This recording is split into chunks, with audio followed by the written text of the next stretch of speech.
Olá, colegas e professores. Nós chegamos ao último seminário. A orientação é da professora Elaine com a temática de desastres naturais e antrópicos. Os desastres naturais podem ter origem geofísica, climática, hidrológica, biológica, entre outros. Por exemplo, os vulcões, tsunamis e furacões. A pandemia por Covid-19 que nós estamos vivenciando é um exemplo de desastre biológico. Já os desastres antrópicos têm como causas as ações e intervenções humanas. Eles podem ser do tipo tecnológicos, biofísicos, sociais, entre outros. Incêndios criminosos e alagamentos por rompimento de barragens são exemplos trazidos nessas imagens. A eleição do Bolsonaro como presidente é um exemplo de desastre social, que, segundo Luciano Lourenço, está associado à incapacidade do homem de conviver em harmonia com seus semelhantes dentro dos princípios de liberdade, igualdade e fraternidade. Desastres globais.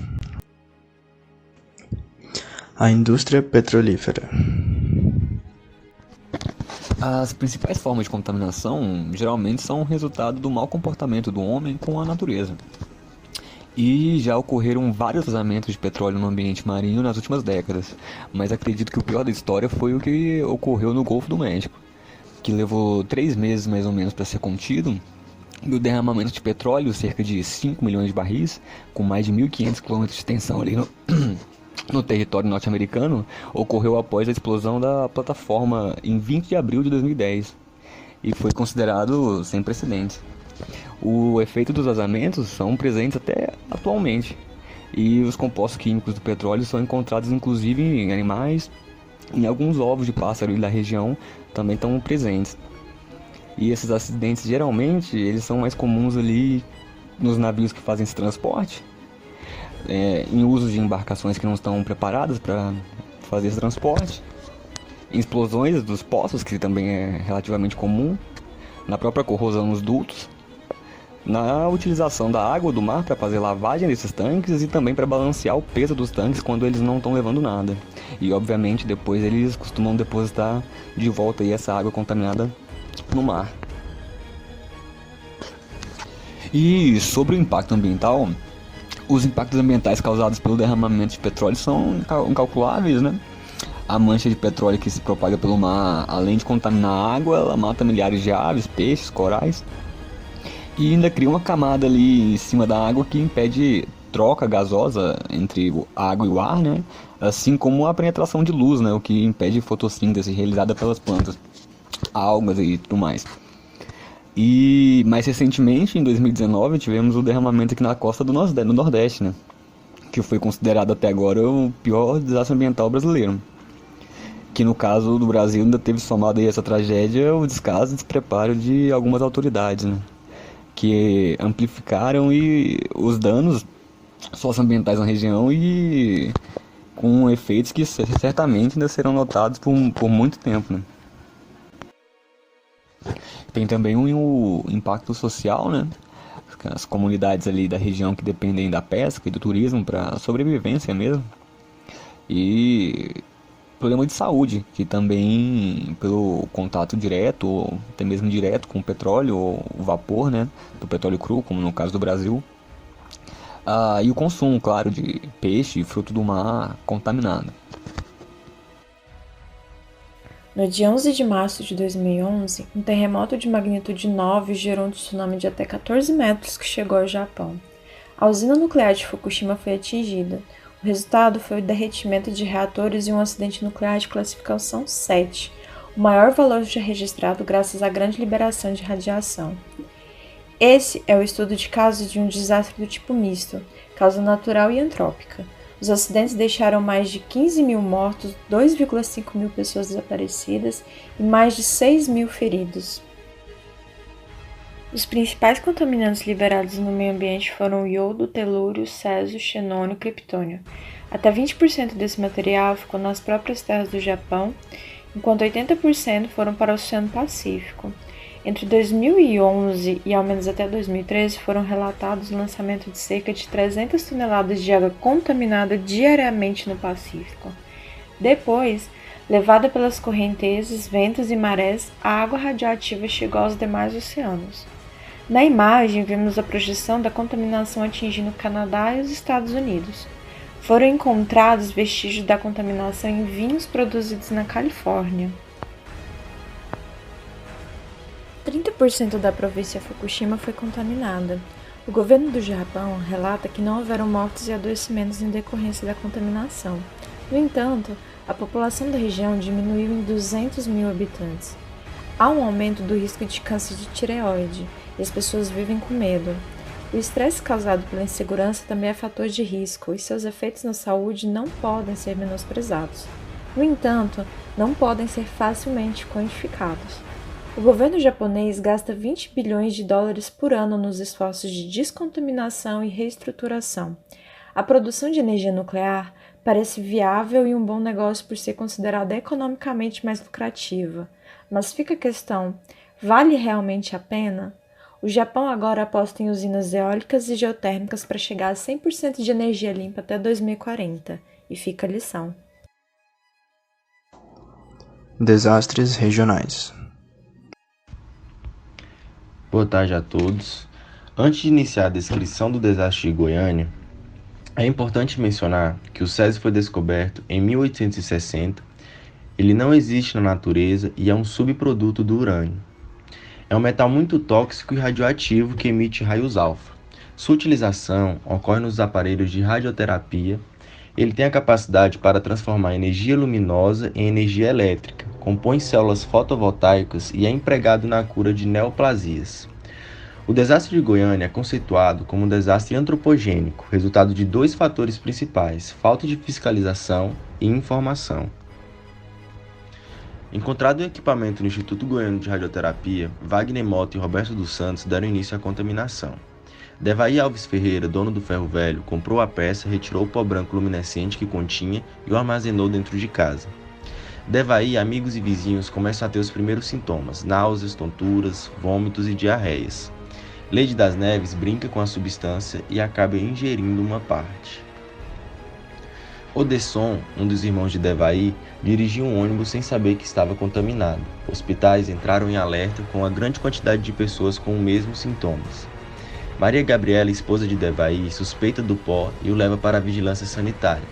O físico Walter Mendes é chamado e descobre a radioatividade da substância. A cidade entra em alerta e vários locais de contaminação são identificados. Os técnicos do CENEM, junto com especialistas de várias forças do governo, iniciam a operação de emergência. Tudo aquilo que foi tocado ou teve a chance de ser contaminado pelo material radioativo foi colocado em caixas de concreto e foram enterrados em um depósito de lixo radioativo a alguns quilômetros de Goiânia, no Centro Regional de Ciências Nucleares, na cidade Abadia de Goiás. O material ficará lá por cerca de 300 anos até que perca sua radioatividade ao ponto de não oferecer mais perigo à natureza.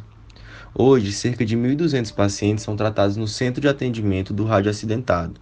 Dessas pessoas, 751 recebem pensão relacionadas ao acidente com césio, sendo 265 pensionistas estaduais e 416 federais. Destes, 116 recebem duas pensões.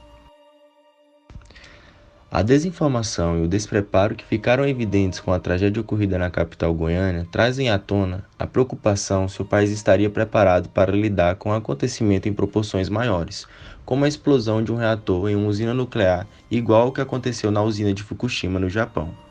Por isso, um dos projetos mais polêmicos depois disso tudo é o de Angra 3, a terceira usina nuclear brasileira. O medo é plenamente compreensível.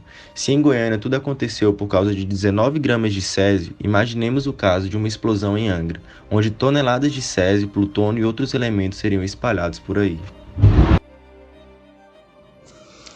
Agora sobre a poluição dos mananciais.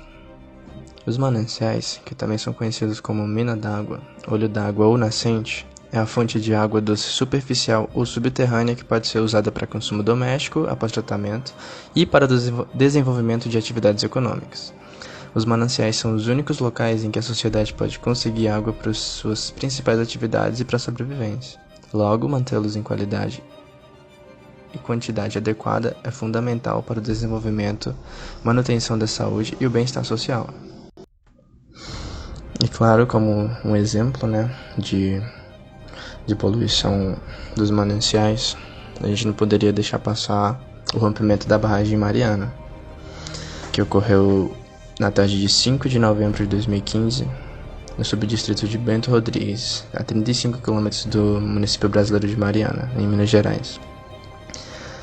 A barragem se rompeu com rejeitos de mineração denominada Fundão, no caso o nome da barragem, controlada pela Samarco Mineração, que era um empreendimento conjunto das maiores empresas de mineração do mundo, da brasileira Vale S.A. e a anglo-australiana BHP Billiton. O rompimento da barragem de Fundão é considerado o desastre industrial que causou o maior impacto ambiental da história brasileira e o maior do mundo envolvendo barragens de rejeitos, com um volume total despejado de 62 milhões de metros cúbicos.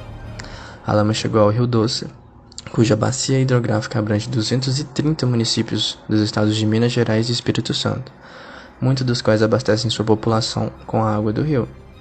Alguns ambientalistas consideraram que o efeito dos rejeitos no mar continuará por pelo menos mais 100 anos. Danos aos ecossistemas do Rio Doce. O IBAMA informou que, das 80 espécies de peixes do Rio Doce, 11 estão ameaçadas de extinção e 12 são endêmicas, só existem nessa bacia hidrográfica e podem ter sido extintas. Estima-se que ocorriam mais de 100 espécies de peixes na bacia do Rio Doce, das quais 6 estão oficialmente ameaçadas de extinção. A matança verificada logo após o desastre e o grande número de espécies crípticas da bacia reforçam as preocupações sobre a extinção de peixes endêmicos ainda desconhecidos e de espécies importantes para a sobrevivência das comunidades locais que exploram a atividade pesqueira. Os efeitos sobre as espécies que utilizam o estuário em alguma fase de seu ciclo de vida são desconhecidos, assim como danos a longo prazo, aos peixes marinhos. Com o passar do tempo, a gente pensou que as coisas iam melhorar, porém eu busquei alguns dados do portal de tratamento de água.com.br e descobri que em 2017 os pesquisadores do Fundão SOS da Mata Atlântica colheram algumas amostras do Rio Doce e o resultado foi que 88,9% das águas têm qualidade ruim ou péssima, índice que em 2016 era 53%, ou seja, a água está imprópria para todo tipo de atividade que possamos imaginar. Responsabilidade ambiental. Boa tarde, gente. Hoje eu vou falar sobre a responsabilidade ambiental. Como já sabemos, desastres ambientais acontecem com ou sem interferência humana, mas é possível, com as políticas de prevenção, reduzir os danos ou até mesmo impedir que determinados desastres aconteçam. E por isso que existem órgãos responsáveis pelo mapeamento e prevenção. E esses órgãos são o CONAMA, o IBAMA e o CEMADEM.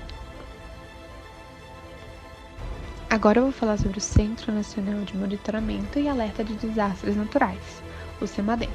Ele tem 5 objetivos, que são conhecer os riscos, coletando informações e analisando os riscos de cada região e município.